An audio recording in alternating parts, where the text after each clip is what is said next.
Have you ever wondered how a simple box of buttons could save someone's life? It was with the buttons from my mother's sewing box that I began to map my path to freedom. But let's take it slow, because this story has many pieces to stitch together.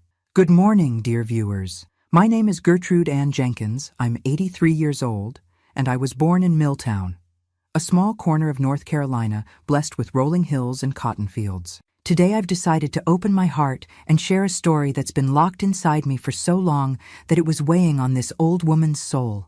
Sometimes we keep certain things buried for so many years that they turn to stone within us. And today, I feel it's time to break that stone.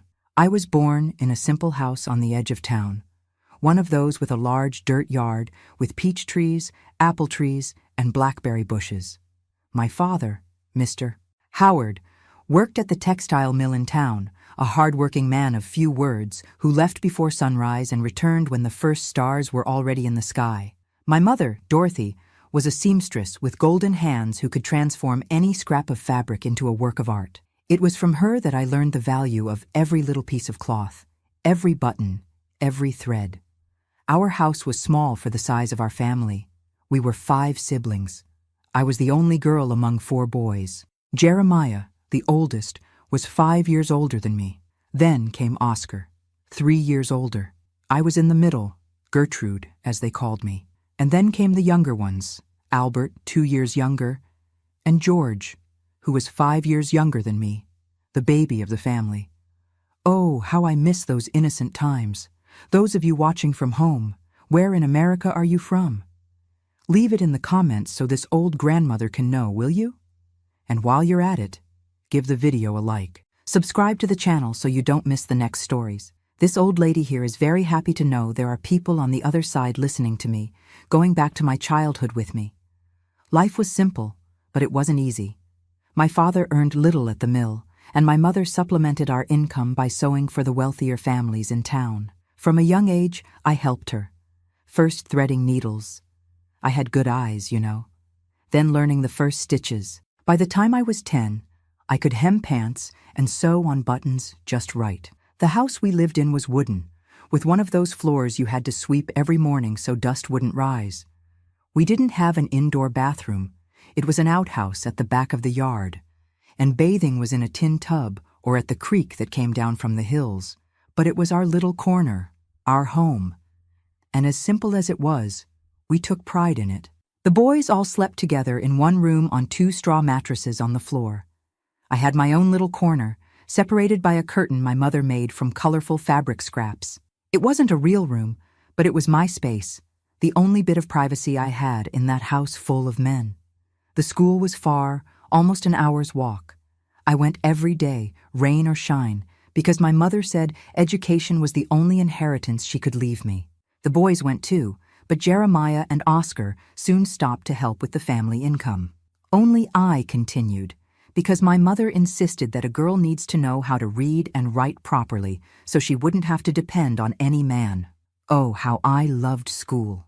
It was a simple 2-room building, with 1 teacher for every 2 grades. Miss Ordway, my teacher, was strict but fair. She had the most beautiful handwriting I'd ever seen and taught me to love stories, words, books. She said I had a knack for letters and always lent me books from her personal collection. At recess, I always stayed with the same friends, Diana, Isabel, and Annie.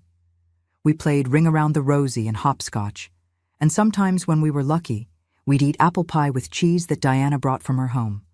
Her family had a small farm and was a little better off than mine. At home on weekends, life was work mixed with the few games that time allowed. I helped my mother wash clothes in the tub, sweep the yard, cook the daily beans with cornbread. But there were also good times when we sat on the porch after dinner to hear my father tell ghost stories that made our hair stand on end.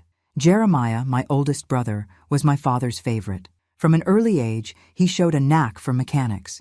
He fixed everything that came his way, from the old radio to the rusty bicycle my father found in the mill's trash. He was smart, spoke well, and everyone said that boy would go far. I admired him, you know. Thought there wasn't anyone smarter in the world. Oscar was the quiet one. Didn't talk much, always had a closed face, but had tremendous strength. At 14, he was already carrying cement bags on his back without complaining. He started working early as a construction helper and gave almost all the money to my mother, keeping just a little to buy cigarettes secretly. He was never much for studying, but he had a different kind of intelligence, the kind you see in an attentive look observing everything. Albert, my younger brother, was the most like me in temperament. He liked to read, to listen to Miss Ordway's stories, and had a prodigious memory. He could memorize entire poems after hearing them just once. We played together. He didn't mind playing with a girl, and many times we hid in the yard to read the books I brought from school. And George, the baby. He was the joy of the house. He had a smile that lit up everything, even when life was difficult. He made up games out of nothing, made us laugh with his antics, and was my mother's apple of her eye. Everyone spoiled him a little, even my father, who wasn't one to show affection. Childhood, despite all the difficulties, had a certain sweetness. We didn't have much, but we had the essentials, food on the table, even if it was just beans and cornbread some days, a roof, patched but clean clothes, and, most importantly, we had the love of my mother, which was like a warm blanket that wrapped around all of us. Sunday afternoons were special. After service at the Baptist church, we'd come home and my mother would make a nice Sunday dinner. When possible, there was even a bit of meat. Afterward, she and I would sit on the porch with the sewing box while the boys played ball in the yard. That box was a treasure to me, full of colorful buttons, scraps, threads of all colors. Each button had a story my mother told while teaching me the more difficult stitches. This green one came from Mrs. Marlowe's dress, who was the mayor's wife. This gold one was from Mr. Jameson the pharmacist's wedding suit. I would imagine the stories behind each piece of clothing, each scrap. Life went on like this, simple and predictable, until I turned 11 and things began to change. It was as if a dark cloud, the kind that brings strong storms, began to form on the horizon of my life. But I'll tell you about that in a moment. Time in Milltown had its own rhythm, marked by the mill whistle, which played different tones at each hour of the day. Even today, I can close my eyes and hear that whistle as if I were sitting there on the porch of our house with bare feet swinging in the air. The town itself was a charm, with its sloping streets, its white church with the tall steeple, the colorful wooden houses. On feast days, like the 4th of July, the whole town was transformed. The streets were decorated with red, white, and blue bunting. Parades passed with lit sparklers, and the smell of barbecue mixed with apple pie filled the air. I loved these moments, was amazed by the beauty of it all. At school, besides learning to read and write, I discovered a passion for books. Miss Ordway noticed my interest and began to lend me books from her personal collection. That's how I met stories that transported me far from that simple reality. I met Mark Twain, Louisa May Alcott, and even some translated books she had, like Gulliver's Travels and Robinson Crusoe. Each book was a window to a different world, a possibility to dream of other places, other lives. At home, I had few moments to read. It was always between one task and another, or at night by lamplight, when everyone was already asleep. My father didn't see much use in books for a girl like me. He'd say books don't fill anyone's belly. But my mother always defended me. She'd say, knowledge is never too much. My mother. Mrs. Dorothy was an extraordinary woman, one of those whom life bends but doesn't break. Born on a farm near Clayton, she came to town as a young girl to work as a domestic servant in a rich family's house. It was there she learned to sew with the mistress, who was a dressmaker, and saw the talent my mother had. Over time, she received an old sewing machine as a gift and began to sew on her own. She met my father at a 4th of July dance. They married 6 months later, and so our family began. My mother taught me things you don't learn in any book. She taught me to have dignity even in poverty, to keep my head high even when there wasn't enough to eat, to find beauty in simple things, in a sunset, in a flower that grew in the middle of the yard, in a colorful fabric scrap. Life is made of scraps, Gertrude, she would say. It's up to us to sew these scraps in the best way possible. With my father, the relationship was more distant. Mr. Howard was a closed man, one of those who believed that showing affection was a sign of weakness. He wasn't bad, understand. He just didn't know how to express what he felt. Sometimes, when he thought no one was looking, I caught him looking at me with a different gleam in his eyes, an almost smile at the corner of his mouth. In those rare moments, I knew that, in his way, he loved me. Sundays, as I've already told you, were special days. After church and lunch, sometimes we'd take the trail that went up the hill behind the house and go to a small waterfall that was hidden among the rocks. The water was ice cold, crystal clear, and we'd spend hours there swimming, laughing, forgetting for a while the difficulties of life. On the way back, we'd pick fruit, peaches, blackberries when it was the season, even some wild strawberries that grew on the slopes. We'd arrive home with our bellies full of fruit and our souls washed by the clean water of the waterfall. The evenings at home were always the same. After dinner, we'd sit on the porch or around the table, by the light of the lamp. My mother would sew, my father would fix something, or simply smoke his corncob pipe. And we, children, either did our school lessons or listened to the stories my father told when he was in a good mood. They were stories from his time as a boy, of hunting in the woods, of ghosts that appeared at crossroads, of treasures buried by Civil War soldiers. We listened with wide eyes, believing every word. George, poor thing, sometimes had nightmares after so much fear. And so was my childhood. Between the simplicity of home, the magic of books at school, the games with my brothers and friends, and the work that started early. Because in a poor house, a child becomes an adult before time. Until that year when I turned 11 and everything began to change, not all at once, not like a lightning bolt from the sky, but slowly, like a cloud that gradually darkens the day. So slowly that when you realize it, you're already in the middle of the storm. It was right after my 11th birthday that I felt the first changes. I remember that day my mother made a corn cake. There wasn't a candle or a present, but there was her affection and my father's smile, which was rare as a diamond. Jeremiah, my oldest brother, was already 16 and worked with my father at the textile mill. He had grown suddenly, like those plants that shoot up overnight, and now was almost a man with a deep voice and hair on his face. At that time, my body was also beginning to change. My mother noticed and called me for a serious talk by the washtub while we were washing clothes on a Saturday morning. "Gertrude, now you're becoming a young lady. You need to be more careful, have self-respect," she said, scrubbing a sheet forcefully on the cement tub.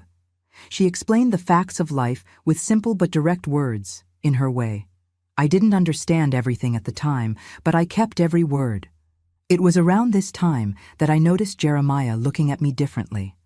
At first, they were just lingering looks when I changed clothes behind the fabric curtain. I felt those eyes burning me, even without seeing them, and I started to change more quickly, always afraid that the curtain didn't hide everything. On a rainy Sunday, when my parents had gone to visit my sick grandmother on the farm and had taken George along, I stayed at home with my other brothers. Oscar had gone out with friends, and Albert was at the neighbor's house. I was alone with Jeremiah, sewing a patch on the porch, when he sat next to me too close. "What are you doing, Trudy?" he asked, using the nickname that only he called me by. "Making a patchwork quilt that Mother taught me," I answered, without taking my eyes off the work. He sat watching me in silence, and then, in a sudden movement, he took my hand. It wasn't a brother's touch. It was something else that made my heart race with fear. "Your hands are becoming a young woman's," he said, running his finger across my palm in a way that gave me a bad chill down my spine. "You're getting pretty, Trudy." I quickly pulled my hand away and stood up. "I'm going to make some coffee," I said, and ran to the kitchen, leaving my sewing behind. I stayed there as long as I could, hoping he would forget that strange idea that seemed to have passed through his head. But he didn't forget. In the following weeks, whenever we were alone, he found a way to touch me, a bump in the narrow hallway, a hand in my hair, saying there was a leaf, a hug that lasted too long when I came back from school. Each time I evaded, each time I became more afraid, until one day my parents went to the neighboring town to sell some of my mother's embroidery and buy fabric. It was a weekday. I had just returned from school. Oscar was working. Albert had been kept after school, and George had gone with my parents. I was alone at home, arranging the kitchen when I heard the door slam. It was Jeremiah, who should have been at work. "What are you doing at home at this hour?" I asked, surprised. "Wasn't feeling well." "Dad let me leave early," he said, but he didn't look sick. He had a strange gleam in his eyes, restless, like a cornered animal. I tried to leave the kitchen, pass by him, but he blocked the passage. "Where are you going in such a hurry, Trudy?" he asked with a smile I'll never forget. "I'm going to finish my lesson," I stammered, trying to pass again. That's when he grabbed me by the arm forcefully. "No, you're not. Stay here with me." What happened next still hurts so much that words escape me. I only know that I screamed, cried, begged, but nobody heard, nobody came. When it was over, I was thrown on the kitchen floor, trembling like a green branch, feeling a pain that wasn't just physical. It was a pain of the soul, a tear in the heart that seemed would never heal. He straightened himself, looked down at me and said, "Like nothing happened. If you tell anyone, no one will believe you. And if they do believe, they'll say it was your fault, that you provoked it, understand?" I nodded, unable to speak. When he left, I dragged myself to the washtub and washed myself, scrubbing my skin until it was red, as if I could erase what had happened. I cried until I had no more tears, and then put on my clothes, arranged the kitchen, and sat on the porch, looking at nothing, feeling empty like a cicada shell. When my parents returned, I had already composed myself on the outside. Inside, I was devastated. My mother looked at me in a strange way, as if she sensed that something had changed. But she didn't ask anything. Perhaps she didn't want to know. I thought it had been just that once, that he had done what he wanted and would leave me in peace. What a mistake. It was just the beginning of a nightmare that would last for years. Jeremiah began to make up excuses to be alone with me. He'd leave work early, pretend to be sick, send the other brothers to do something far from home, and every time we were alone, it happened again. I tried to escape, to hide, but our house was too small. There was nowhere to hide. I thought about telling my mother. Several times I opened my mouth to speak, but then I remembered his words. "No one will believe you. And if they believe, they'll think it was your fault." And what if it was true? And what if my mother thought it was my fault? Or worse, what if she believed me, but couldn't do anything because we depended on the money Jeremiah brought home? So I kept quiet and endured, feeling increasingly dirty, more ashamed, more guilty. I started to do poorly in school. I, who had always been a good student. Miss Ordway noticed the change, even asked if everything was all right at home, but I lied. I said I was just tired. It was around this time that Oscar, my other older brother, began to notice something. There were days when Jeremiah approached me, I managed to escape and lock myself in the little back room where we kept firewood. I'd stay there for hours, trembling, until I was sure he had given up. On one of these occasions, when I finally left my hiding place, I ran into Oscar. "What were you doing in there?" he asked suspiciously. "Nothing. Just getting firewood," I lied. He looked at my empty hand, without any firewood, and furrowed his brow. "Are you afraid of something, Gertrude?" I almost told him right there, at that moment, almost let everything escape. But then I saw Jeremiah standing at the kitchen door, looking at me with those eyes that promised the worst if I spoke. I swallowed my tears and shook my head. No, I was just looking for something I lost. Oscar didn't believe me. It was visible on his face, but he also didn't insist. In the following days, I noticed that he began to stay home more, as if he were keeping an eye out. Jeremiah noticed too, and for a time, left me in peace. I thought it was over, that Oscar, even without knowing exactly what was happening, had saved me just with his presence. But I was wrong. One night, I woke up to the sound of an argument. It was Jeremiah and Oscar outside in the yard, talking in low voices, but with anger. "I know what you've been doing," I heard Oscar say. "I'm not stupid." "You don't know anything," answered Jeremiah. "And if you did, what would you do? Tell Dad. He wouldn't believe you." "I'll keep an eye on you, Jeremiah. If you touch her again, what will you do? Beat me? You've always been weak, Oscar. Always been second best. Dad likes me better. Mom likes me better. Everyone knows." There was a sound of a shove, of a fight starting, but it soon stopped. I heard footsteps moving away, and then silence. I lay back down, my heart beating so hard it seemed like it would come out of my mouth. Oscar knew, not everything perhaps, but he knew that something was wrong and had tried to defend me. The next day, Oscar didn't look at me at breakfast, but Jeremiah did, staring at me with a corner-of-the-mouth smile as if he had won something. That day, when I returned from school, I found the two on the porch, talking as if nothing had happened the night before. I thought it was strange, but continued on my way into the house. "Gertrude, come here," called Jeremiah. I stopped, my whole body tense, ready to run. "Don't need to be afraid," he said, still smiling. "I just want you to settle something for us." I approached slowly, suspicious. Oscar was sitting with a strange expression on his face.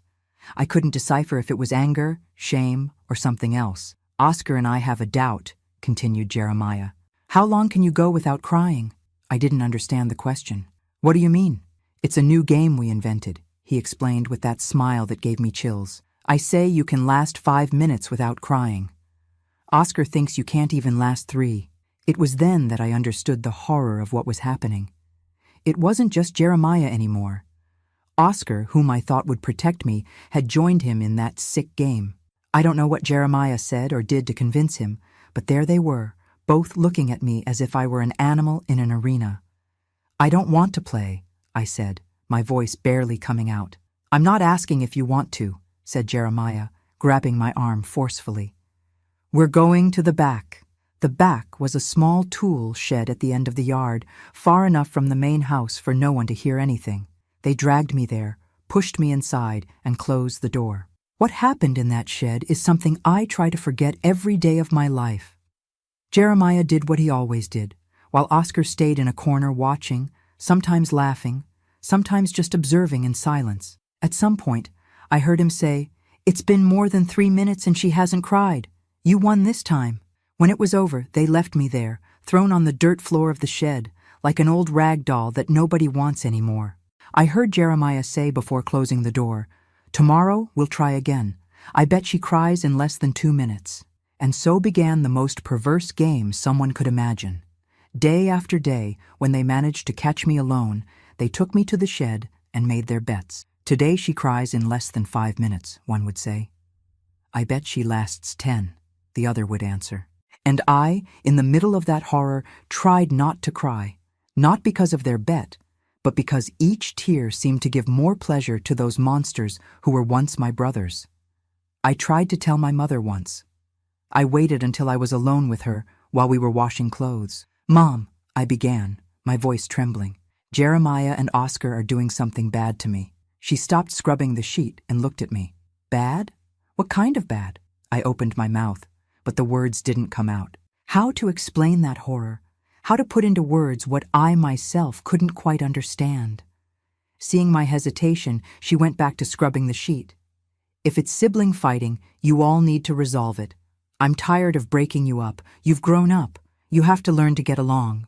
I realized that she didn't want to hear. Maybe she suspected something. Maybe she even knew, but she didn't want to face that truth. It was easier to pretend it was just sibling fighting, something normal, something everyone went through.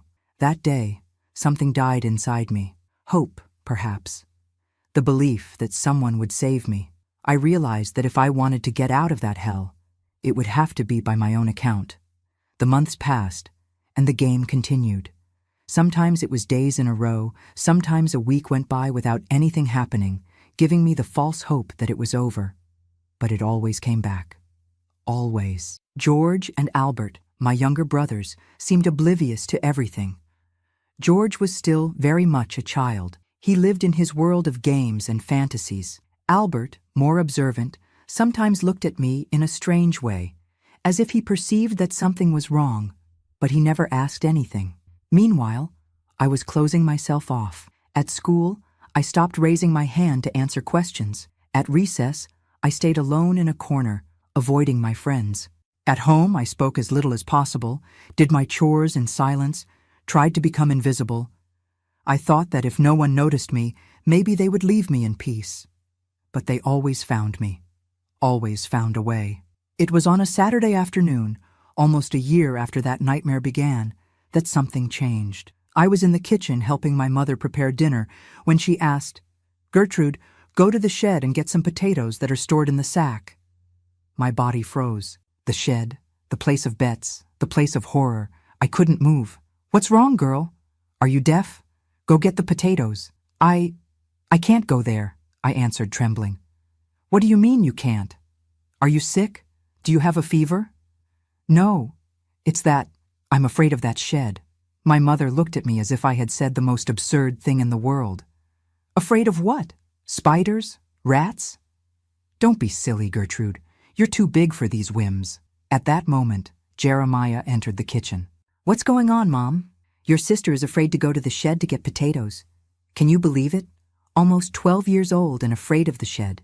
Jeremiah smiled, that smile that only I knew the true meaning of. Let me go with her, Mom.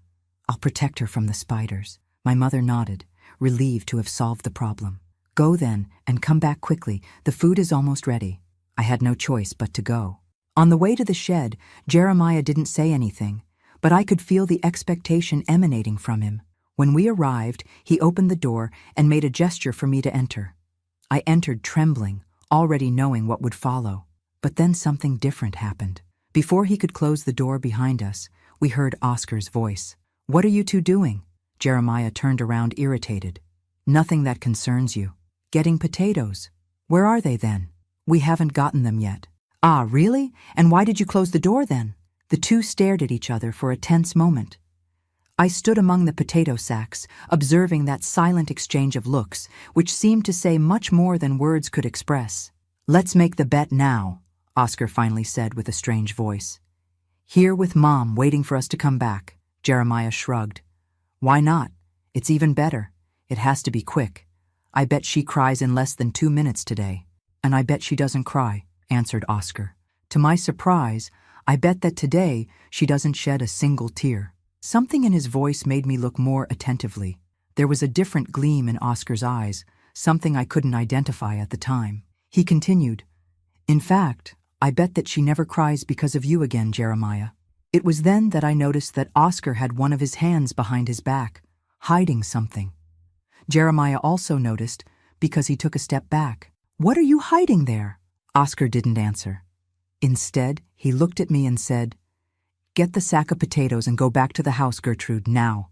I didn't think twice. I grabbed the nearest sack and ran out of the shed, passing by the two without looking back. I ran until I was out of breath, only stopping when I reached the kitchen, where my mother continued preparing dinner, oblivious to everything. Where are your brothers? She asked, without taking her eyes off the pan. They're coming, I managed to answer, putting the sack of potatoes on the table. That night, Jeremiah and Oscar returned home separately. First Oscar with a cut on his lip and scraped knuckles, then Jeremiah with a black eye and an expression of hatred that was frightening. What happened to you two? My father asked, seeing the state of them. I fell, answered Oscar. I fell too, said Jeremiah, without looking at his brother. My father shook his head suspiciously, but didn't insist. In our family, we didn't talk much about problems. We buried them deep, like secrets no one wanted to unearth. That night, lying in my corner behind the curtain, I kept thinking about what had happened. Had Oscar defended me? Had he fought with Jeremiah because of me? Or was it just another part of their game, some power struggle I didn't understand? I didn't know the answer, but one thing was certain. Something had changed. In the days that followed that fight at the shed, I noticed a change in the dynamic between my brothers. Jeremiah and Oscar barely spoke to each other, and when they needed to, it was with short words, hard looks. At the table, they sat as far as possible from each other. In the room they shared with the other boys, they slept in opposite corners. My parents noticed, of course, impossible not to notice that cutting tension that hung in the air like wood stove smoke. But faithful to our family's tradition of pushing problems under the rug, they didn't ask anything. Perhaps they thought it was just a brothers' fight, something temporary that would resolve itself with time. For me, those first days were strange. A relief mixed with fear. Relief because for the first time in almost a year, I could walk around the house without the constant dread of being pulled into some dark corner. Fear because I knew that truce could end at any moment. A week after the fight, Oscar found me alone in the yard, hanging clothes on the line. He approached slowly, like someone who doesn't want to scare a bird. Are you okay? He asked, without looking me in the eyes. I became tense, my hands trembling as I pinned a sheet with wooden clothespins. I am, I answered dryly. Has Jeremiah left you alone these days? I continued my work, pretending concentration on the wet clothes. He has. He was silent for a while, kicking pebbles on the dirt ground. He seemed to want to say something, but couldn't find the words. Finally, he spoke quietly. He won't bother you anymore. I guarantee it. I looked at him for the first time, trying to understand what was happening. Why now did he want to defend me after months of participating in that horrible game? Why? I managed to ask. Oscar looked away, a mixture of shame and anger passing across his face. Because I should have stopped it from the beginning. Because I was a coward. I was afraid of him. Because part of me wanted to be like him, to be the favorite, to be admired. He didn't finish the sentence, but he didn't need to. I understood in a distorted and terrible way. Jeremiah had always been the sun in our house, and all of us, in one way or another, orbited around him, seeking his light, his warmth, his approval. In the weeks that followed, I noticed something strange. Oscar seemed to always be nearby when Jeremiah was at home. If I was in the kitchen and Jeremiah appeared, minutes later, Oscar would also arrive with some flimsy excuse. If I went to get water from the well and Jeremiah offered to help, Oscar would drop what he was doing and come along. It was as if he had become my protective shadow, although we never talked about it. We never mentioned the past, what had happened in the shed, the bets, none of that. It was like a silent agreement. He would protect me, and in return, we pretended nothing had happened. Jeremiah, in turn, seemed to have retreated, but I could feel the hatred emanating from him like heat from embers. Sometimes I caught him looking at me with those eyes that seemed to want to swallow me alive. In these moments, my blood froze in my veins, and I knew that he was just waiting for an opportunity, a moment of carelessness. It was around this time that I began to dream of running away. I was almost 12 years old, still a girl, but the idea of escaping that house, that town, that life began to grow inside me like a stubborn seed. Where would I go? How would I survive? I didn't know, but the will was there, growing every day. I began to keep things hidden in an old cloth bag, an extra dress, some coins that I managed to take without anyone noticing, a piece of soap, a hair ribbon that I got from Diana. It was little, almost nothing, but it was my escape plan, my secret hope. Time passed, and a strange routine was established in our house. Jeremiah and Oscar continued in that cold war. I continued in my constant vigilance, and my parents continued pretending that everything was fine. Albert, always observant, sometimes asked me what was happening, but I avoided the subject. George, still small, seemed the only one truly oblivious to all that tension, until my 12th birthday arrived. There was no celebration, as always. In our house, a birthday was just another day, with the difference that my mother made a point of preparing some food that we liked. In my case, it was sweet rice pudding that she made that night with the little sugar we had. We were all at the table eating in silence. My father had had a difficult day at the factory and was more grumpy than usual. My mother was serving the pudding, and George was talking non-stop about a frog he had found on the way to school. That's when Jeremiah spoke. Just like that, 12 years old. You're becoming a young lady, aren't you, Gertrude? You're already at the age to marry. I froze with the spoon halfway to my mouth. That voice, that tone brought back all the nightmares I was trying to forget. What nonsense is that? My mother answered, furrowing her brow. She's still a child. Not a child, Mom, insisted Jeremiah, looking at me in a way that gave me chills. She's already becoming a woman. Soon there will be some boy interested in her. Stop it, said Oscar, dropping his spoon on the plate with force. Leave her alone. Jeremiah smiled. That smile that only Oscar and I knew the true meaning of. What is it, Oscar? Are you jealous? Are you also eyeing her? My father hit the table hard, making the plates jump. Enough of this conversation. What indecency is this at dinner time? Respect your sister. Silence fell heavily on the table. Jeremiah continued smiling, but didn't say anything else. Oscar had a face red with anger. My parents exchanged a look that I couldn't decipher, and I just wanted to disappear, to vanish from that house, that family, that life. That night I couldn't sleep. I lay looking at the ceiling, listening to the sounds of the house, my father's snoring, The wind in the cracks of the window, the crickets outside, and planning how to escape, how to survive, how to start a new life away from there. But fate had other plans. The next morning, I woke up to screams. It was my mother in the kitchen, screaming like I had never heard before. I ran to see what was happening and found a scene I will never forget. My mother, on her knees on the floor, holding an open and empty small wooden box, the box where she kept the family's money hidden under a loose board. "They stole it!" she screamed, tears running down her face. "They stole our money, all the money we saved for Grandma's medicine." My father was beside her, his face a stone mask. The boys came one by one, attracted by the screams. First Albert, then George, eyes wide with shock, then Oscar without a shirt, hair disheveled from someone who just woke up. Lastly, Jeremiah. But it wasn't the usual Jeremiah. He was dressed with a bundle of clothes under his arm, like someone who is leaving. My father saw him and understood immediately. "Was it you?" he said.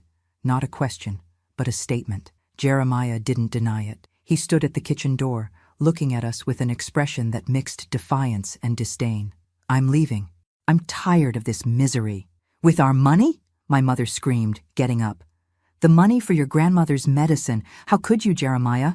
He shrugged as if it was nothing. "You'll save more. I need it more than she does." That's when Oscar advanced quickly like a cat and grabbed Jeremiah by the collar of his shirt. "Give back the money, you bastard." The two began to fight right there, in front of everyone. It wasn't like the children's fights they had when they were little. It was violent, brutal, years of anger and resentment exploding at once. My father tried to separate them, but it was like trying to stop a flood with bare hands. Amid the confusion, Jeremiah shouted, pointing at me, "Ask her, ask Gertrude what we did in the shed.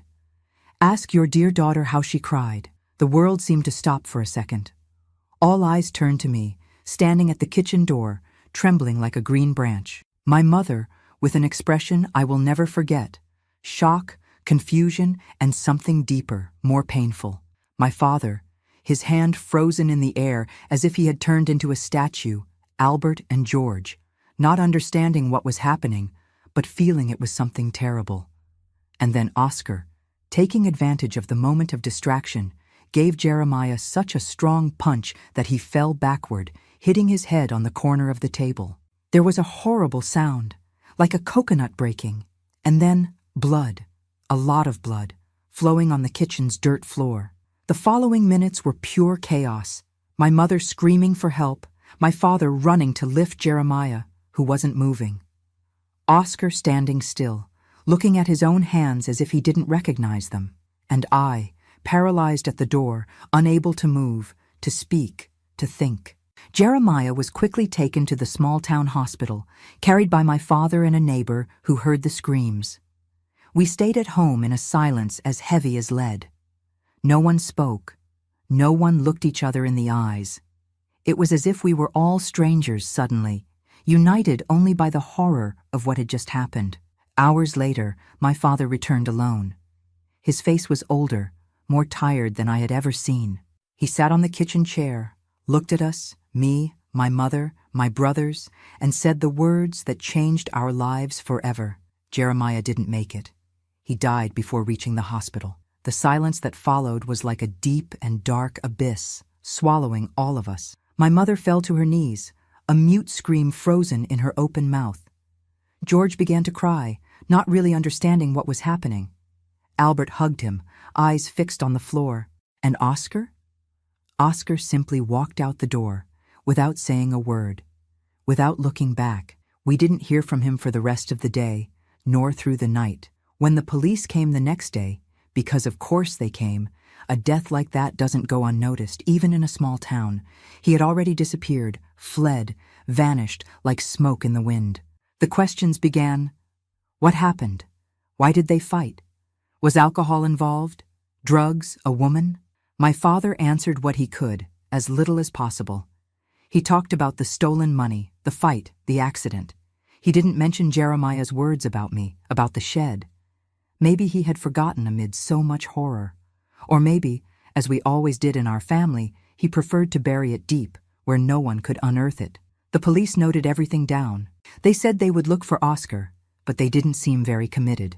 In a town where resources were scarce, a young man who flees after a fight with his brother wasn't exactly a priority, especially when the evidence pointed to an accident, not a premeditated murder. In the days that followed, our house became a place of shadows and whispers. Jeremiah's funeral was quick, with few attendees besides the family. People looked at us on the street with a mixture of pity and morbid curiosity. At school, I felt the looks, heard the whispers when I passed. The girl whose older brother died in a fight with the other brother who fled. If before I dreamed of running away, now I felt trapped not only to that house, but to the tragedy that had befallen us. How could I leave and leave my mother, who cried all day in the corners? My father, who had aged 10 years in 1 week? My younger brothers, scared and confused. And there was more. A question that no one asked out loud, but that hung in the air like a ghost. What did Jeremiah mean by those words before he died? What happened in the shed? Why did I cry? One night, almost 2 weeks after the tragedy, my mother came to my corner behind the curtain. She sat on the edge of my mat, looked at me for a long time in the dark, and then asked in a low and trembling voice, "Is it true, Gertrude, what Jeremiah said about the shed?" I felt a knot in my throat, a weight in my chest so big that I could hardly breathe. I wanted to tell. I wanted to pour out everything, all the horror, all the pain.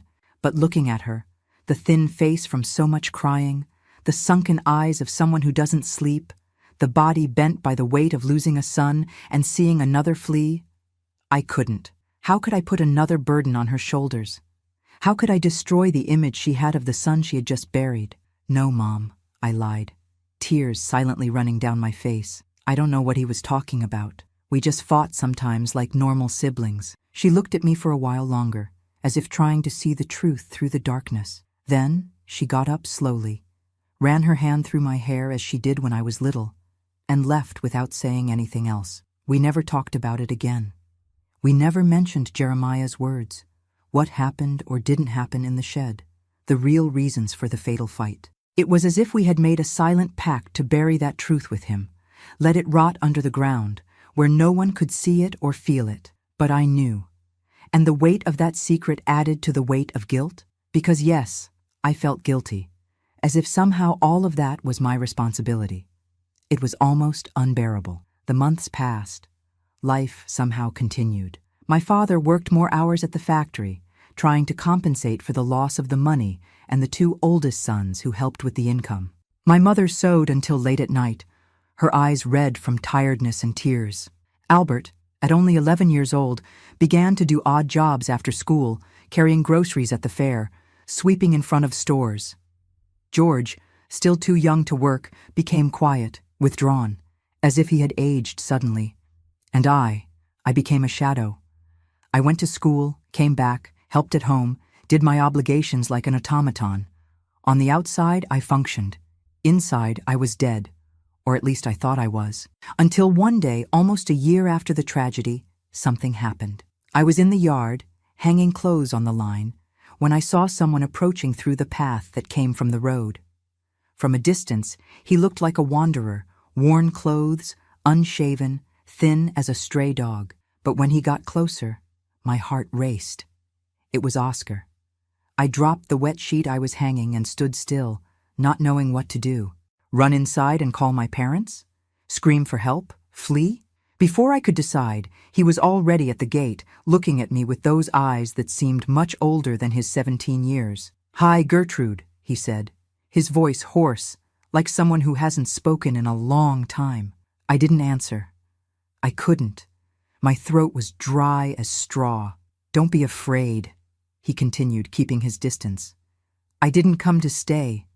I just needed to know if you're okay." I finally found my voice. "What are you doing here? The police are looking for you." He gave a sad smile. "I know, I won't stay long.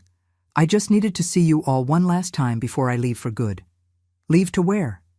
"To the river. I got a job on a ship. I'm going to be a sailor." "Sailor?"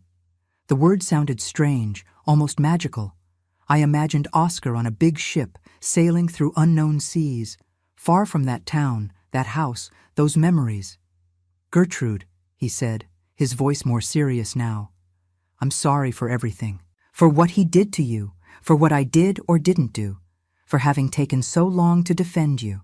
I felt the tears coming, but I held them back. I had cried too much for them, for all of that. Why didn't you defend me before? Why did you participate in that game? He looked away, the shame clear on his face. Because I was a coward. Because I was afraid of him. Because part of me wanted to be like him, to be the favorite, to be admired.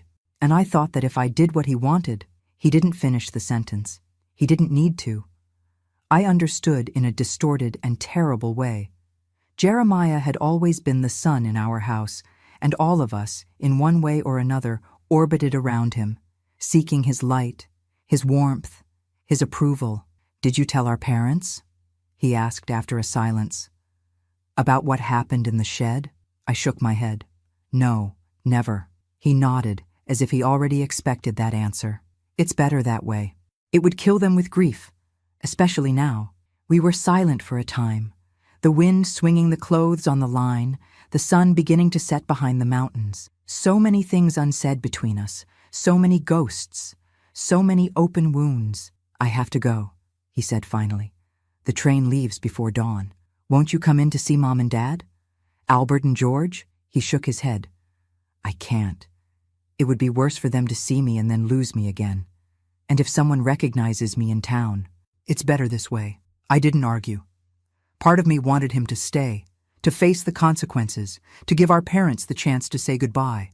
But another part understood his decision, his desire to leave that past behind, to start a new life away from there. Take care of them, Gertrude, he asked, already moving away. And take care of yourself. Don't let what happened destroy you. You are strong. You've always been stronger than all of us.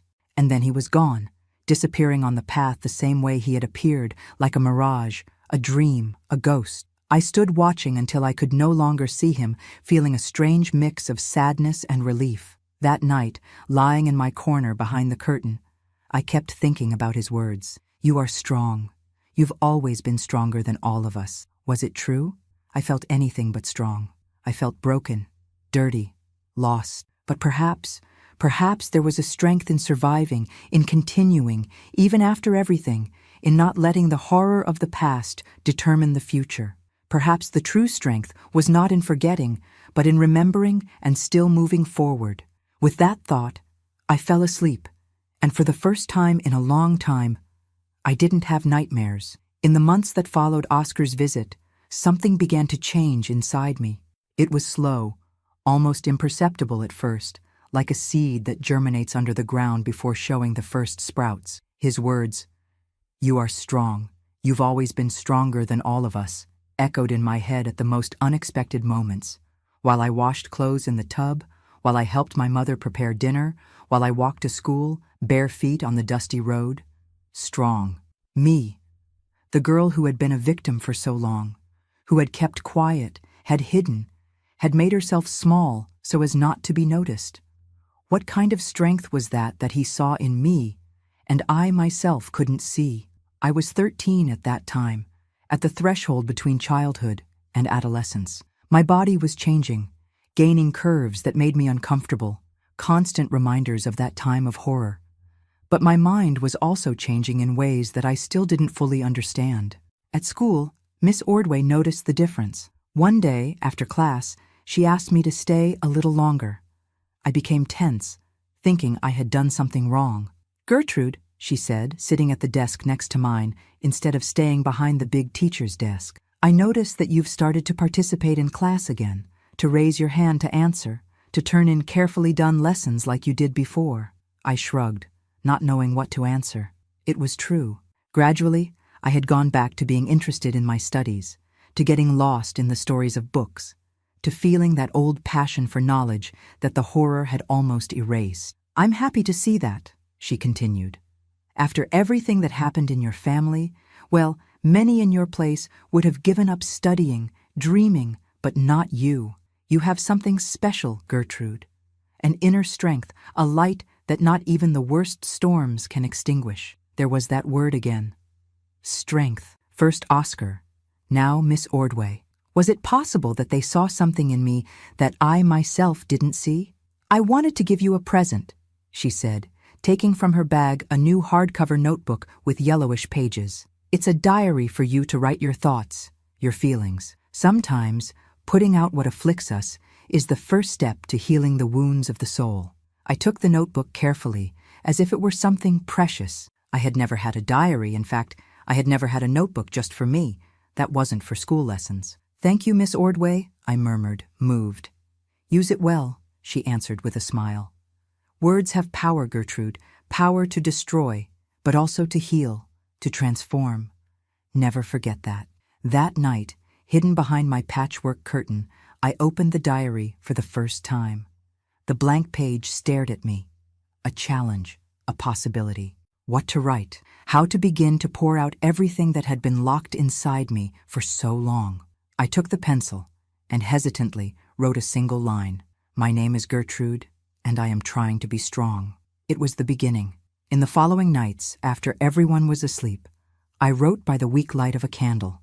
At first, they were simple things of everyday life. What I had eaten for lunch, what the teacher had taught, a beautiful flower I had seen on the way to school. But gradually I began to write about deeper things, about missing Oscar, despite everything, about the nightmares that still woke me some nights, sweaty and trembling, about the guilt I felt for Jeremiah's death, even knowing it wasn't my fault, and finally, about what had happened in the shed. For the first time, I put into words all the horror, all the humiliation, all the pain. I wrote page after page, tears staining the paper, my hand aching from gripping the pencil so tightly. When I finished, it was almost dawn, and I felt different, not healed, not completely. The wound was still there, but it was as if I had cleaned it, removed some of the poison that had been infecting it for so long. Miss Ordway's words came back to my mind. Words have power. She was right. Putting my pain on paper had been like taking a weight off my shoulders, even if momentarily. If written words had this power, what power would spoken words have? This question kept hammering in my head for days, weeks. I observed how people used words around me. How my father, with a few harsh words, could make Albert cower in fear. How my mother, with sweet words, calmed George after a nightmare. How Diana, my friend from school, with poisonous words disguised as concern, spread gossip about the other girls. Words so simple, so common, and yet so powerful. It was around this time that Albert, then 12 years old, began to change. He had always been the most like me, quiet, studious, observant. But after the tragedy with our older brothers, something in him transformed. He began to hang out with older boys, to skip school, to come home smelling like cigarettes. My parents, still immersed in their own grief, barely noticed, or if they noticed, didn't have the energy to deal with one more problem. One afternoon, coming back from school, I found Albert hidden behind the shed, where we kept firewood, smoking a cigarette with a boy I didn't know. When he saw me, Albert threw the cigarette on the ground, stepping on it quickly. "What are you looking at?" he asked defensively. "Nothing," I answered, continuing on my way. But that scene stayed with me. Albert was changing, transforming, following a dangerous path that I feared could lead him to become someone like Jeremiah.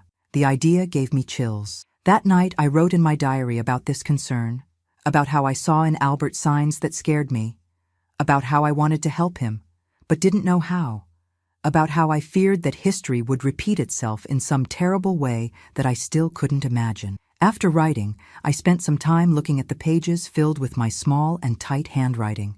And then, like lightning on a clear day, I had an idea. What if I used the power of words not only to express my pain, but to change things, to intervene before it was too late? The next day, I waited for Albert to come back from school. I was alone at home. My mother had gone to deliver some sewing. My father was at work, and George was playing at a friend's house. It was the perfect opportunity. When Albert came in, throwing his book bag in a corner, I approached him in the kitchen. "You won't believe what I heard," I began, keeping my voice low, like someone telling a secret. He looked at me suspiciously. "What? That friend of yours? The one who was smoking with you yesterday?" I heard him talking with other boys in the square. He was laughing, saying that you're a fool, that you only hang out with him because he lets you smoke the leftovers of his cigarettes. The lie came out easy, fluid. It didn't even seem like it was me speaking. But the effect was immediate. Albert's face turned red with anger. Tommy said that? That son of a... He said that? I confirmed, feigning indignation. He said you're like a little dog, following him everywhere, doing everything he orders. Albert punched the wall, furious. I'm going to break his face tomorrow. Who does he think he is? I don't know if it's worth it, I answered, shrugging. He's older, stronger. And besides, Mom would find out that you've been smoking secretly. He stopped, thoughtful. I could almost see the gears turning in his head, evaluating the options. But if I were you, I continued casually, I would stop hanging out with him. Show that I don't need him for anything. There are much better people to be friends with, people who really respect you. Albert didn't answer, but I saw that my words had planted a seed. In the following days, I noticed that he no longer ran out after school to meet his friends. He began to come straight home, or sometimes stayed in the library as he did before. A small victory, small but significant. I had used words, lies, it's true, but with good intention, to change the course of things, to protect my brother from a destructive path. The feeling of power was intoxicating. I, who for so long had felt powerless, victim of circumstances, of the perverse desires of others, now had found a way to act, to influence, to control. In the following weeks, I continued my silent campaign. When I saw Albert talking with some boy that I considered a bad influence, I found a way to sow discord between them. A word here, an insinuation there. Nothing too obvious, nothing that could be traced back to me. Just small linguistic poisons carefully administered. And it worked. Albert began to move away from those boys, gradually returning to being the studious and quiet boy he had always been. He began to seek me out more, to ask for help with lessons, to want to read the books that Miss Ordway lent me. My experiment with the power of words had been a success, but there was still a bigger problem, a shadow that loomed over our house, our family, my nights of sleep. George, my youngest brother, now 9 years old, was also changing, but in a different way from Albert. He had always been a cheerful boy, full of life, the ray of sunshine of our family. But after the tragedy, after the loss of the 2 older brothers, one to death, the other to flight, something in him went out. He became quiet, withdrawn. He had frequent nightmares, waking the house with his screams in the middle of the night. At school, the teacher reported that he had difficulty concentrating, making friends, participating in activities. My parents, still struggling with their own grief, didn't have the energy to deal with this. My mother gave him home remedies to help him sleep better. My father occasionally lost patience and yelled at him, but most of the time, George was left to his own devices, a little ghost in our house of ghosts. It broke my heart to see him like this. Of all of us, he was the one who least understood what had happened, why our family had imploded overnight. I tried several times to talk to him, but he closed up like a shell, answering only with monosyllables or shrugging his shoulders. One night I woke up to his screams, another nightmare. I ran to the boy's room and found him sitting on the bed trembling, his eyes wide with terror. Albert, lying on the mattress next to him, just turned to the wall, pulling the blanket over his head, too accustomed to that scene to care. I sat on the edge of George's bed and hugged him, feeling his small thin body tremble against mine. "It's okay," I whispered, stroking his hair. "It was just a bad dream. It's over now." He clung to me like a castaway to a piece of wood. "I dreamed about Jeremiah," he whispered back, his voice breaking. He was all covered in blood, calling me to go with him. A chill ran down my spine. "It was just a dream," I repeated, trying to convince him and myself. "Jeremiah can't take you anywhere." "But he seemed so real," insisted George, "and so angry. He said I would regret it, that the whole family would regret it."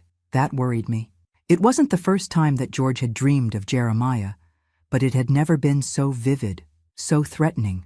"George," I said after a moment of hesitation, "do you remember what happened that day? The day Jeremiah left?" He nodded slowly. "I remember that he and Oscar fought, that there was a lot of blood, that Dad took him to the hospital, but he didn't come back. And do you remember why they fought? He furrowed his brow, thinking. Because of money, wasn't it? Jeremiah took Grandma's money. Yes, but do you remember that he said something about me? About the shed? George shook his head. No, I just remember the fight, the blood. And then Oscar disappeared too. I breathed a sigh of relief. At least he had been spared that sordid detail. Or if he had heard, he hadn't understood what it meant. Jeremiah was sick, George, I said, choosing my words carefully. Not in the head, as we think, but in the heart. He did bad things, hurt people. George looked at me with those large, innocent eyes. Did he hurt you, Trudy? The direct question caught me by surprise. For a moment I thought about lying, about protecting him from the horrible truth. But then I remembered the power of words, not only to hurt, but also to heal, to clarify, to liberate. Yes, I answered, my voice low but firm. He hurt me, in a way that no one should hurt another person, especially a sister. And Oscar? Oscar? At the beginning, he let Jeremiah do this. He even participated in a way, but then he changed his mind, decided to protect me. That's why they fought that day. George processed this information for a moment, his little face serious, thoughtful. So was Oscar good or bad? I sighed. How to explain these complexities to a child? How to make him understand that people aren't totally good or bad? That we all have shadows and lights inside us, fighting for dominance. Oscar was human, I answered finally. He did bad things, but he also did good things. In the end, he chose to do the right thing, even if in a wrong way. I don't know if he understood completely, but he seemed to accept this explanation. We remained silent for a time, hugged in the darkness of the room, each lost in our own thoughts. George, I said after a while, I want you to know something. Jeremiah can't hurt you, not in dreams, not in real life. He's gone, and he's not coming back. And I will never let anyone hurt you like he hurt me. Understand? He nodded, squeezing my hand. I understand, Trudy. And if I have more nightmares, can I call you always, no matter the time? He smiled, the first genuine smile I had seen in him in a long time. Okay. Can I sleep with you tonight? You can, I answered, helping him get up. Come, let's go to my little corner. That conversation marked a turning point in my relationship with George. In the days and weeks that followed, I noticed a change in him. The nightmares decreased. He went back to smiling more, playing, being a bit of that cheerful boy he had been before the tragedy. He began to follow me around the house like a little shadow, wanting to help with the chores, wanting to hear the stories that I read in Miss Ordway's books, wanting to always be close by. And I discovered that I liked this role of protector, of mentor. It was as if, after so long being a victim, I finally could be something else.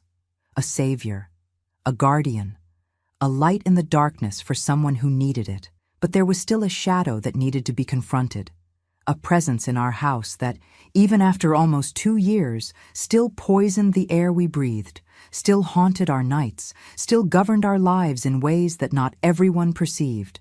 Jeremiah's ghost. No, not a literal ghost, of course. I didn't believe that his spirit wandered the corridors of our house, despite George's nightmares. The ghost I refer to was more insidious, more persistent. It was his presence in our memories, in our silences, in our unspoken interactions. It was in my mother's eyes when she looked at the empty chair at the table where he used to sit. It was in my father's refusal to talk about the past, in his insistence on pretending that nothing had happened. It was in the way we avoided certain parts of the house, certain subjects, certain memories, and more disturbing. It was in the way I sometimes saw Albert looking at me when he thought I wasn't paying attention. A look that dangerously reminded me of Jeremiah's look before everything started, a look that made my blood freeze in my veins. It was one of these looks on a Sunday afternoon, while I was helping my mother hang clothes on the line, that made me realize that I still wasn't safe, that the cycle could repeat itself if I didn't do something to break it definitively. I returned to my diary that night, writing frenetically by candlelight, trying to organize my thoughts, my fears, my plans. If words had the power to change Albert's behavior with his friends, to comfort George in his nightmares, What power would they have to exorcise once and for all Jeremiah's ghost from our house, from our lives? The answer came to me as a revelation, clear and terrible at the same time. To defeat the ghost, I needed to confront it, bring to light what had remained in the shadows for so long, break the silence that bound us, that suffocated us, that kept us trapped in that limbo of unresolved pain. I needed to tell the truth. Not the whole truth. Maybe there were sordid details that no one needed to know, horrors that were better left buried, but the essence, the core of that darkness that had poisoned our family, this needed to be exposed, confronted, processed. Having made the decision, the next step was the most difficult. How to do this? With whom to start? How to put into words something so terrible, so painful, that I had hidden for so long, even from myself? I decided to start with Albert. He was the oldest after me now, the one who had the most memories of the time before the tragedy, and also the one who worried me most with those looks. That latent anger that sometimes exploded for trivial reasons, that unresolved admiration for the older brother he had lost. I waited for an opportunity that came on an afternoon when my parents had gone to the market in the neighboring town, taking George with them. We were alone at home, Albert and I. He was in the yard fixing a broken chair, a task that before would have been Jeremiah's. I approached casually, offering a glass of water that he accepted with a nod of his head. I watched him work for a while, gathering courage for what was to follow. "Albert," I began, my voice firmer than I felt inside, "I need to tell you something about Jeremiah, about what really happened before he left." He stopped what he was doing, looking at me with an expression I couldn't decipher. "What about it?" I took a deep breath. It was now or never. "Do you remember what he said that day about me in the shed?" Albert furrowed his brow, trying to remember. "More or less. He said something about you crying, didn't he?" "Yes," I confirmed, feeling my heart accelerate. "He said to ask me about what we did in the shed, about how I cried, and I never told anyone what really happened there, what they did to me." Albert put down the hammer he was holding. All his attention turned to me. "Now, they who?" "Jeremiah and Oscar. At the beginning it was just Jeremiah, but then Oscar also participated. And then, with words that at first were hesitant, but that gained strength as I advanced, I told my brother an edited version of the horror that I had lived. I told about the abuses, about the bets, about the humiliation, about the constant fear. I didn't go into graphic details, but I said enough for him to understand the monstrosity of what had happened, especially to us. While I spoke, I observed his face change, shock, then anger, then a kind of horrified understanding. When I finished, he was pale, his hands trembling at his side. "Why did you never tell?" he asked, his voice hoarse. "Why didn't you ask for help? From whom? Mom and Dad barely noticed what was happening under their noses, and I was afraid that they wouldn't believe me. Afraid of what Jeremiah would do if I told, afraid of destroying what was left of our family." He nodded slowly, processing everything. "And Oscar? Did he really participate in this?" "At the beginning, yes. But then he changed his mind. He began to protect me. That's why they fought that day. It wasn't just about the money, it was because of me." Albert remained silent for a long time, looking at the ground, at his hands, anywhere but at me. Finally, he raised his eyes, and what I saw in them surprised me. There was no judgment, no disbelief. There was only a deep sadness and something more, a kind of determination. "I'm sorry, Gertrude," he said, his voice breaking. "I'm sorry that this happened to you, that you went through this alone, that I didn't notice, didn't help." "You were just a child," I answered, feeling a knot in my throat. "You had no way of knowing, no way of helping." "Even so," he insisted. "I should have noticed something. I should have, I don't know, done something. It's not your fault," I stated with more conviction than I had felt in a long time. "The fault is theirs. Only theirs." He nodded, seeming a little older, a little wiser suddenly. "Why are you telling me this now?" It was the question I feared, and at the same time, the one I most needed to answer. "Because I'm afraid," I admitted, my voice low. "Afraid that what happened isn't really over, that Jeremiah's spirit is still here somehow. Not as a ghost, but as a shadow, an influence, And I'm afraid that influence might reach you or George. He looked at me, confused. What do you mean? Sometimes, I said, choosing my words carefully, I see you look at me in a way that reminds me of him, or speak in a way that reminds me of him, and it scares me, Albert. It scares me a lot. He paled even more, seeming genuinely horrified. I would never do something like that, Gertrude. Never. I know, I hastened to say, seeing the pain in his eyes. I know you wouldn't intentionally, but Jeremiah, he had a way of influencing people, of making them want to be like him, want his approval. He did it with Oscar, and I fear that even after death, he might be doing it with you. Albert remained silent again, thoughtful. When he spoke, his voice had a determination I had never heard before. It won't happen, he stated. I won't let it. I never wanted to be like Jeremiah. I always wanted to be like Dad, hard-working, honest, or like you, intelligent, strong. Never like him. I don't know why, but I believed him. Maybe it was the conviction in his voice, the sincerity in his eyes, or maybe it was just my desperate need to believe, to trust, to have at least one ally in that house of shadows. Thank you, I said, feeling a weight lift from my shoulders, for believing me, for understanding. He stood up, hesitated for a moment, and then did something he hadn't done since we were little. He hugged me, an awkward teenage hug, but sincere. It will never happen again, he promised, his voice muffled against my hair. I won't let it. I'll protect you, Gertrude, and George, too.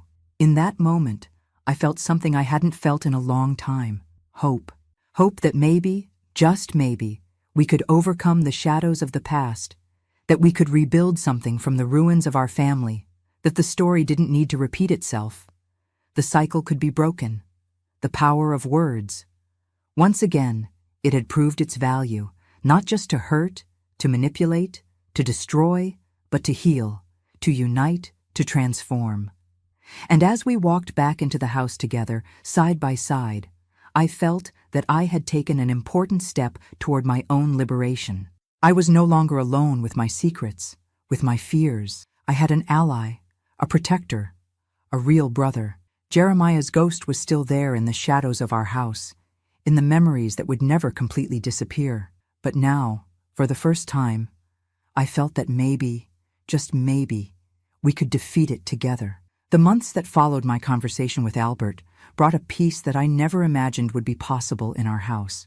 It was as if those words, that shared truth, had opened a window in a long-closed room, letting in fresh air and sunlight. Not that everything had changed overnight. Of course, the wounds were still there, deep and painful. But now, there was also something new, an alliance, an understanding, a mutual protection. Albert kept his promise to protect me and George too. I noticed how he became more attentive, more present. If before he lived in his own world, now he always seemed to be watching who entered the house, who approached me or our youngest brother.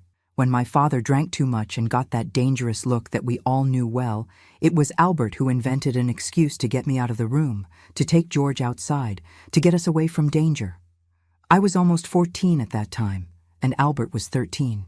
We were still children in many ways, but life had already taught us lessons that many adults never learn about pain, about loss, about the evil that can exist, even within those who should protect us, but also about strength, about resilience, about the power to rebuild from the pieces.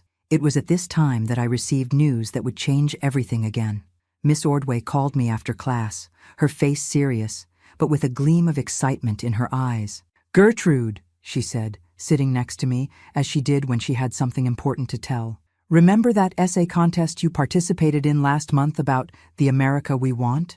I nodded, remembering the essay I had written with such care, talking about a country without hunger, without inequality, where all children could study and dream. "You won," she announced, a smile opening on her face. "You won first place in the youth category. And do you know what that means?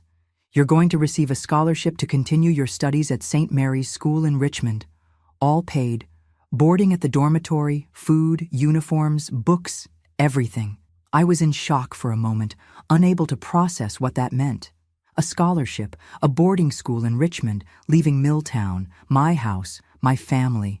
But my parents will never let me, I said, reality imposing itself on the dream. They need me at home to help with everything. Miss Ordway squeezed my hand, her look determined. Let me talk to them. I'll explain the unique opportunity this is, how it can change your life. And if necessary, I'll talk to Reverend Anderson too, for him to convince your parents. I left school that day with my head in the clouds, my heart beating between fear and hope. A chance to leave, to study, to have a different future.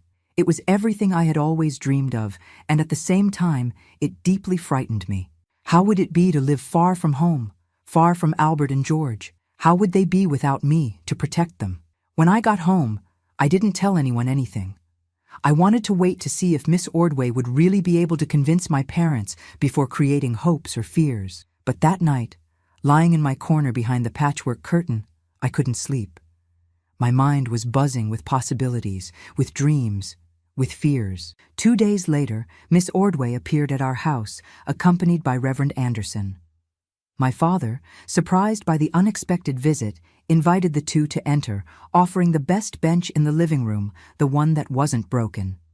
My mother, embarrassed by the simplicity of our house, ran to make coffee.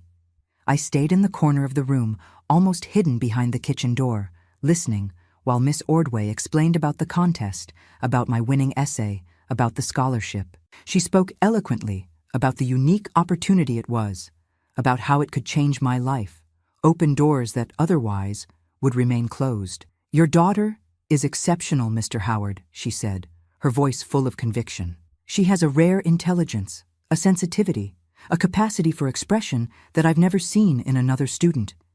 It would be a waste not to give her this chance. My father listened to everything in silence, his face impassive, as always. When Miss Ordway finished, he turned to Reverend Anderson. And what do you think about this, Reverend? The Reverend, a middle-aged man with kind eyes, nodded gravely. I think it's God's will, Mr. Howard. This talent your daughter has, this opportunity that has arisen, are not coincidences. They are divine provisions. And who are we to go against God's will? I saw my father consider this, the religious argument clearly having more weight for him than any appeal to education or the future. Finally, he turned to my mother. Dorothy, what do you think? My mother, who had served the coffee and sat quietly in a corner, looked at me with an expression I couldn't completely decipher. There was sadness there, a certain resignation, but also something more. Pride, perhaps. Hope. I think she should go, my mother finally said, her voice low but firm. If God opened this door, who are we to close it? My heart leaped. They were considering, really considering letting me go. But who's going to help with the house? My father argued, furrowing his brow. Who's going to take care of George, help with the sewing? We'll manage, my mother answered, with a determination she rarely demonstrated in front of my father. Albert can help more. I can work a little more. We won't prevent our daughter from having a better chance in life just because we need her here. I was impressed with my mother at that moment. She, who had always been so submissive, so resigned to her fate, was fighting for my chance to have something different, something better. My father was silent for a long time, thinking. Finally, he sighed deeply. All right. If it's God's will, if it's the girl's chance to have a better life, she can go. I had to hold myself back from shouting with joy, from dancing around the room. Instead, I stayed quiet in my corner, tears silently running down my face. I was leaving. I was going to study. I was going to have a chance at a different life. The preparations for my departure began immediately. The school in Richmond would start the term in 2 weeks, and there was much to be done. Clothes to arrange, documents to provide, goodbyes to say. Albert was the first one I sought after the decision. I found him in the yard, chopping wood for the stove. I'm leaving, I announced without preamble. I won a scholarship to study in Richmond at St. Mary's School. He stopped what he was doing, looking at me with a mixture of surprise and something that seemed like sadness. When? In 2 weeks, I replied. He nodded slowly, absorbing the news. It's good, he said finally. Good for you to get out of here, have a better chance. But what about you? And George, how will you be without me? He shrugged, trying to seem more confident than he really was. We'll manage. I'm almost a man. I can take care of George. I'm afraid, I confessed, my voice low. Afraid of what might happen when I'm not here. Albert put down the axe, approaching me with a serious expression. Don't need to be afraid, Trudy. I understood what you told me about Jeremiah, about what he did, and I promise that never, never will I be like him. I'll protect George like you protected me. I wanted to believe him. I really wanted to. But there was a persistent fear, a shadow that I couldn't completely push away. What if Albert changed without me around? What if that ghost, that evil influence of Jeremiah found a crack to enter our family again? It was then that I had an idea born of that power of words I had discovered. That ability to shape realities, to influence behaviors, to create and destroy alliances. Albert, I said, keeping my voice low, even though we were alone in the yard. There's something you need to know, something I never told anyone, not even you that day. He looked at me curiously. What? Before he died, Jeremiah told me something about you. It was a lie, of course, but a lie with purpose, with intention, with a greater objective than the simple truth. What did he say?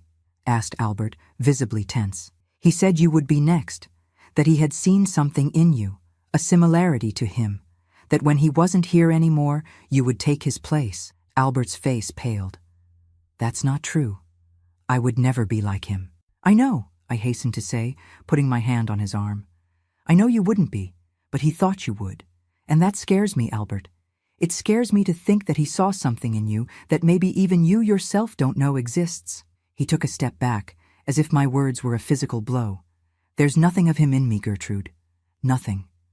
Then prove it, I challenged, looking fixedly into his eyes. Prove that he was wrong. Be different in everything. Be kind when he would be cruel. Be honest when he would lie. Be a protector when he would be a predator. Albert swallowed hard, nodding slowly. I'll prove it. You'll see. When you come back for vacation, you'll see that he was wrong about me. And George? I asked, pressing the point. Will you protect him like I protected you? With my life, he promised, his voice firm, despite his pale face. No one will touch him while I'm around. No one. I felt a cautious relief spread through my chest. The seed was planted. The alliance between Albert and Jeremiah's ghost, if it ever existed, was destroyed. Now there was a new alliance, a new promise, a new pact between Albert and George, between protector and protected. But there was still George. How to tell him I was leaving? How to ensure he would be okay, that he would understand, that he wouldn't feel abandoned? I found him the next afternoon, sitting by the creek that passed near our house, throwing pebbles in the water. I sat next to him in silence for a while, just watching the circles the stones made when they fell in the water. I have to go away for a while, George, I finally said, choosing my words carefully. I'm going to study at a school far from here. He stopped throwing stones, looking at me with those big, sad eyes he had had since the tragedy. For how long? Until vacation. Then I'll come back to visit, but I'll have to go back to school again. He nodded, processing the information. Is it because you don't like us anymore? The house? My heart tightened. Of course not. I love you more than anything. It's just that it's an opportunity, understand? A chance to study, to learn, to have a better future. Are you going to be a doctor? He asked. And there was a gleam of admiration in his eyes that caught me by surprise. I don't know, I answered honestly. Maybe a teacher like Miss Ordway. Or a writer. But whatever it is, one day I'll earn enough money to bring you and Albert to live with me in a good house, in a big city. Do you promise? He asked, his eyes lighting up with hope. I promise, I answered, taking his small hand between mine. But while that time doesn't come, you need to be strong. You need to study, help Mom and Dad, obey Albert. He nodded. Really? Albert said he's going to take care of me now, that he's going to be like you. I smiled, relieved to know that Albert had already talked with him, had already assumed the role of protector. And he will. But you also need to take care of him, understand? You are brothers. You need to take care of each other. He nodded again, seeming older, more mature than his 9 years. I'll miss you, Trudy. I'll miss you too, my little one, I answered, swallowing the knot that formed in my throat. But I'll write letters, many letters. And when I come back for vacation, I'll bring stories from places you've never seen, of people you've never met." He smiled, a genuine smile that lit up his little face in a way I hadn't seen in a long time. "Promise?" "Promise," I answered, sealing the pact with a tight hug.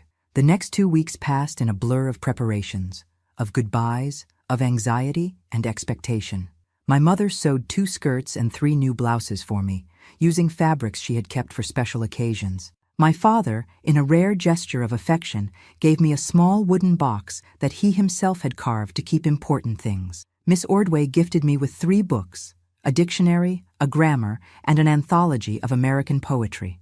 And then, on a March morning, there I was, with my small cardboard suitcase, containing everything I owned in the world, ready to board the bus that would take me to Richmond, to a new life. The goodbye at the station was difficult. My mother cried, something she rarely did in public.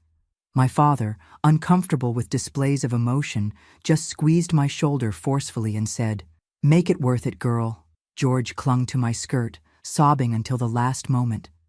And Albert? Albert hugged me tightly and whispered in my ear, "Don't worry, I'll take care of everything here. I'll make you proud of me."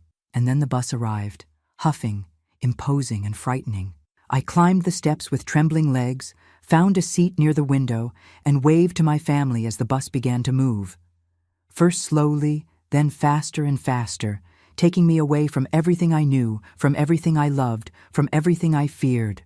As I watched the houses of Milltown getting smaller and smaller until they disappeared on the horizon, I felt a confusing mixture of emotions. Fear of the unknown, of what awaited me at that boarding school in Richmond, sadness for leaving my family, especially my brothers who needed me so much, guilt for somehow escaping, leaving them behind. But there was also something else, a feeling I barely dared admit to myself. Relief. Relief for leaving that house where so many shadows still lived. Relief for leaving behind Jeremiah's ghost, my father's occasional looks after a few whiskeys, my mother's heavy silences. Relief for finally having the chance to be just Gertrude. Not the daughter, not the sister, not the victim, just myself, with all the possibilities that implied. And there was hope too. Hope that the alliance I had destroyed, that between Albert and Jeremiah's ghost, if it ever existed, would remain destroyed. Hope that the new alliance I had helped forge between Albert and George, based on mutual protection and care, would strengthen in my absence. Hope that the seeds I had planted, through the power of my words, would grow strong and healthy. The bus continued its way, cutting through fields and mountains, taking me to an uncertain future, but full of possibilities. And as I watched the landscape pass by, I felt something strange, something I hadn't felt in a long time. Freedom. The sensation that, for the first time in my life, my destiny was in my own hands. I didn't know what awaited me in Richmond, at St. Mary's School, in the life that was to come. But I knew one thing for certain. Never again would I be a victim. Never again would I be silenced. Never again would I let evil in any of its forms destroy what I loved without fighting. The power of words had shown me this, that even in the darkest moments we have the capacity to influence, to change, to transform. And I carried this power with me like a secret weapon, a precious tool, a talisman against the shadows that would always threaten to return. The bus continued its course, and I continued mine, to where exactly only time would tell. But I was going, and that in itself was a victory. So many years have passed since that morning at the bus station. Today, at 83 years old, sitting on the porch of my house in Atlanta, looking at the flowery garden I planted with my own hands, I still remember everything as if it were yesterday. St. Mary's School in Richmond was my first step toward freedom. It wasn't easy at the beginning. The rigid rules, the mandatory silence during meals, the curious looks from the other girls at the newcomer from the countryside with simple clothes and a heavy accent. But there was something inside me, a strength that not even I completely knew, that made me go forward day after day. The nuns soon noticed my love for books, my thirst for knowledge. Sister Catherine, the librarian, became my first mentor, opening the doors to that paradise of books that was the school library. "Read everything, Gertrude," she would say. "Knowledge is the only good that no one can take from you. During vacations, I would return to Milltown. The first return was the most difficult. I was afraid of what I would find, of the changes that might have occurred in my absence. But to my relief, I found Albert fulfilling his promise. He had become George's protector, keeping him safe, helping him in school, being the older brother we never really had. "You're different, Trudy," Albert told me during that first visit. "There's a gleam in your eyes. You seem free." And it was true. Each month away from Milltown, away from that house, away from the shadows of the past, transformed me a little more. Like a plant that finally finds light after growing in the shadows, I bloomed. The years at the boarding school passed quickly. I graduated with honors, earning a new scholarship to continue my studies at Teachers College in Atlanta. I was going to become a teacher like Miss Ordway, my first inspiration. It was around this time that I received the news. My father had passed away. An accident at the mill, a machine that failed, a life that went out in an instant. I returned for the funeral, my heart heavy. Not with sadness, but with a complex feeling that I couldn't name. We had never been close, my father and I. He had never been cruel, but he had also never been truly present, truly protective, truly a father. At the funeral, I noticed how Albert, then 17 years old, firmly held our mother's hand. How he consoled George, then 13. How he had assumed the role of man of the house with a silent dignity that filled me with pride. My lie, my manipulation from years ago had borne fruits that I could never have predicted. It had created not a monster like Jeremiah, but a protector, a real man. After the funeral, my mother called me to a corner. "Your grandfather left a small house in town," she said. "I'm thinking of selling the homestead, moving there with the boys. Albert has already arranged a job at Mr. Johnson's store.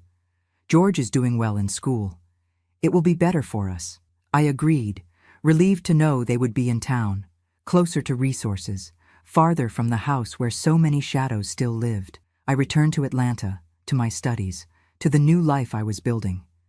I sent money every month, visited when I could, kept in touch through letters. Gradually, the wound healed, never disappearing completely, but becoming a less painful mark, a reminder of what I had survived, of what I had overcome. I graduated from Teachers College and began to teach at a public school in Atlanta. I loved my work. I loved to see the children's eyes light up when they learned something new, when they discovered the transforming power of words and knowledge. It was at a teacher's party that I met Joseph. He taught mathematics at a nearby school, was a widower, had a gentle smile and eyes that inspired confidence. Our approach was slow, cautious, especially on my part. The horrors of the past had left deep marks, making it difficult to trust, to open up, to allow myself to be vulnerable. But Joseph was patient. He didn't pressure, didn't demand, didn't question. He was simply there, constant as a rock, gentle as a summer breeze. And gradually, very gradually, the walls I had built around my heart began to yield. The day I finally told him about my past, not everything, not the most sordid details, but enough for him to understand the scars I carried, he held my hands, looked into my eyes, and said, "Gertrude, you are the strongest person I've ever met, and I promise that as long as I live, no one will ever hurt you like that again." I believed him, and for the first time since those terrible days in Milltown, I allowed someone to really get close, really know me, really love me. We married on a spring Sunday in a simple ceremony at the neighborhood church. My mother came along with Albert and George. Albert, already a man of 22 years, working as a manager of the store where he had started as an assistant. George at 18, about to start law school thanks to a scholarship I had gotten for him through the school where I taught. It was one of the happiest times of my life.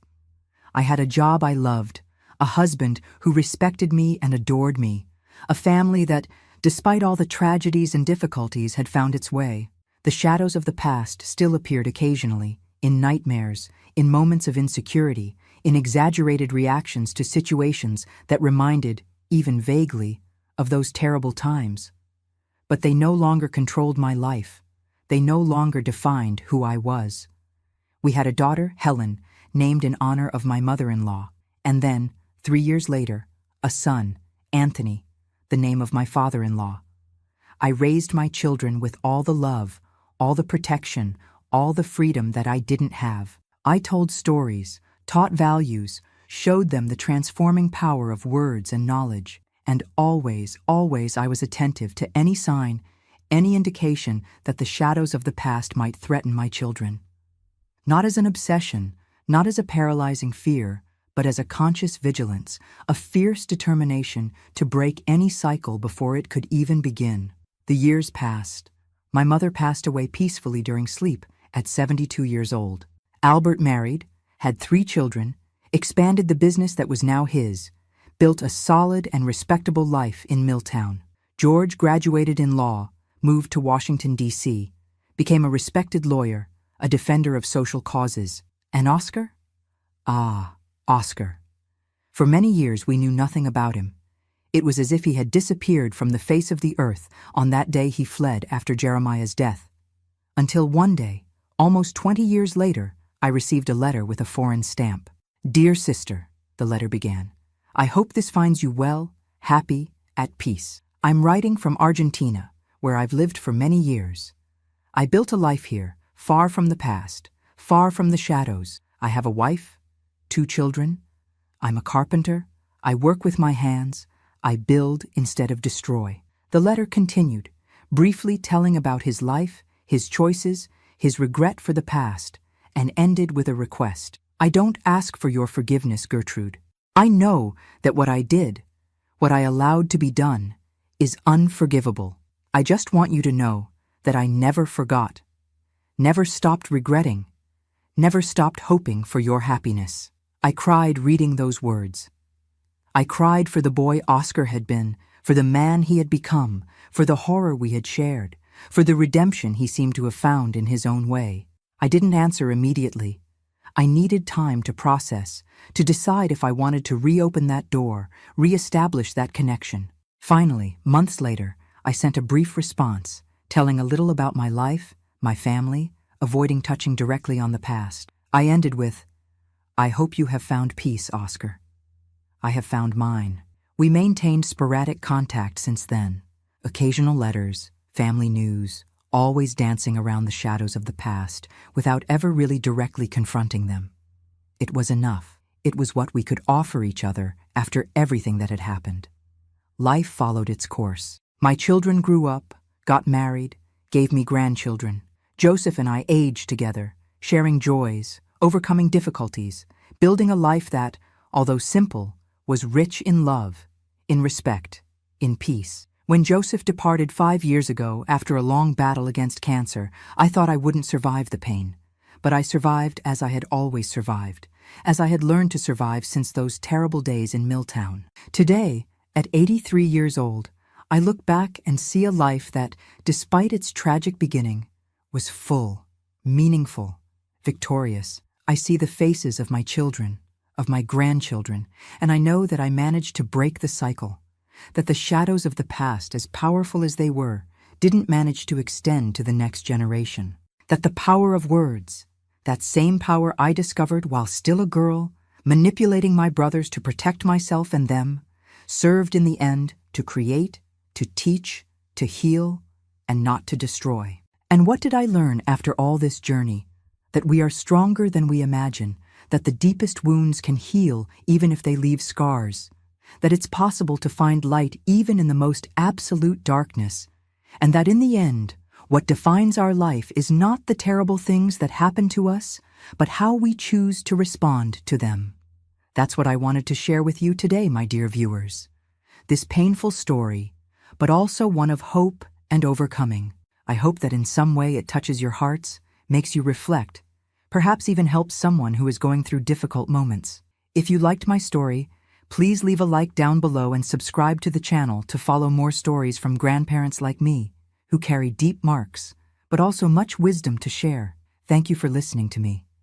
This grandmother here feels warm in her heart, knowing that she is no longer alone with her memories. God bless you all.